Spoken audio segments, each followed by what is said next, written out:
right, welcome back. Roto Grinders live coverage of the World Fantasy Baseball Championships.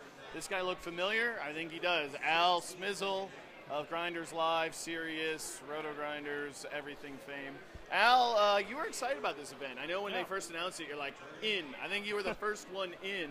And pretty good showing. Like, you look at the competition, everybody here, just a ton of top-ranked players. And it's tough to have an edge in a field like this. No, there is no edge in a field like that. Everybody is extremely talented. I mean, I keep taking pictures and posting pictures of all the meals that we're going to and eating with all these guys. And every night, I'm posting another picture of just a list of 5 or 6 of the top DFS players in the world. I'm just trying to take in as much as I can from them and learn everything I can from them.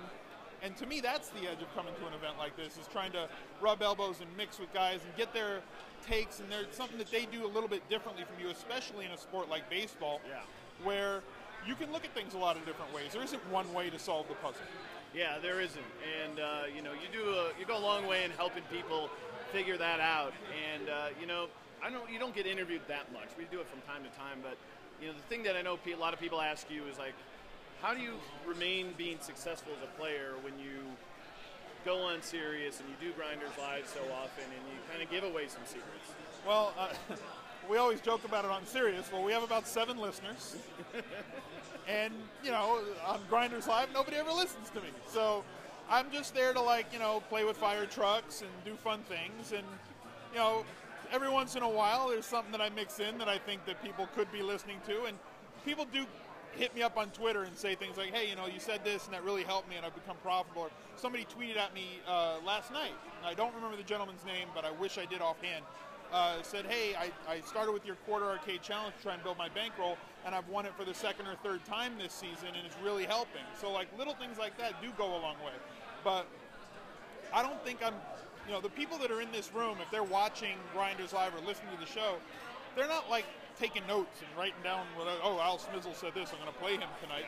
These guys are all superstars. They know what they're doing. But, like, if I can help out the guys that are playing in the lower stakes and help them build a bankroll, I have no problem with that. You know, I'm not in direct competition with you. I'm not in direct competition with those guys. And I'm in this for the long haul. I play this for 2-3 years now, and I want to play for another 10, 15. So, you know, I'm not in direct competition with you maybe over the long term, but in one day, but over the long term, I'm not. So anybody can win a tournament in one day. I'm hoping to be that guy today, and maybe it'll be somebody else tomorrow, but it won't be me on Saturday, that's for sure. Well, let's talk about the venue change. You're a Vegas veteran. You know, Palazzo's beautiful hotel for sure. But Cosmo, not too bad. I mean, what's your take on the digs out here? No, it's a nice hotel. I really like the place. The restaurants have been absolutely fantastic.